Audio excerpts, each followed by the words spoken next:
2 பொலிட்டீஷியனுக்கு இடையில நான் மாட்டிக்கிட்டு என் மேலே போக்சோ ஆக்ட் போட்டு என்னை தள்ளியிருக்காங்க. நான் அக்யூட்டலுக்காக வெயிட் பண்ணிகிட்ருக்கேன் சார்.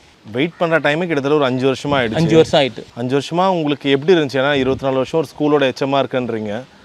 இந்த ஜெயில் வாழ்க்கை உங்களுக்கு எப்படி இருக்குது? ஸ்கூல் அட்மாஸ்பியரும் எனக்கு ஜெயில் அட்மாஸ்பியரும் ஒரே மாதிரி தான் இருக்குது. ஏன்னா பில்டிங் இன்ஃப்ராஸ்ட்ரக்சர் எல்லாமே பார்க்கும்பொழுது நான் அது மாதிரி தான் நினச்சிட்டு இருக்கேன். நான் வந்து அந்த தண்டனையை நான் பெருசாக நினைக்கிறேன்.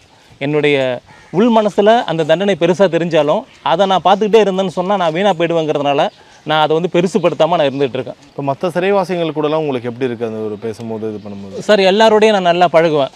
விவசாய வேலை செய்வாங்க. இப்போ உங்களுக்கு சாதாரணமாகவே நீங்கள் கேள்விப்பட்டிருப்பீங்க. விவசாயங்கிறது இந்த நாட்டினுடைய மிக முக்கியமான ஒன்றா இருக்குது. அந்த விவசாயிகளோட நம்ம பழகும்போது அவங்களோட எக்ஸ்பீரியன்ஸை எனக்கு தெரிஞ்சுக்கிறதுக்கு ஒரு மிகப்பெரிய வாய்ப்பாக இருக்குது. நண்டோட நெல், நரியோட வாழை, தேரோட தென்னை, வண்டியோட வாழைன்னு சொல்லுவாங்க. அப்போ இது எல்லாத்துக்குமே அவங்க அந்த அளவுக்கெல்லாம் பாடுபட்டு எல்லாமே செஞ்சாங்க. ஒரு நல்ல டிரைவிங் சீட்டு வேணும். ஒரு நிர்வாகத்தை நடத்துறதுக்கு ஒரு நல்ல டிரைவிங் சீட்டு வேணும். எங்களை பொறுத்தளவுக்கு ஐஜி சார் எங்களுக்கு ஃபுல் அண்ட் ஃபுல்லு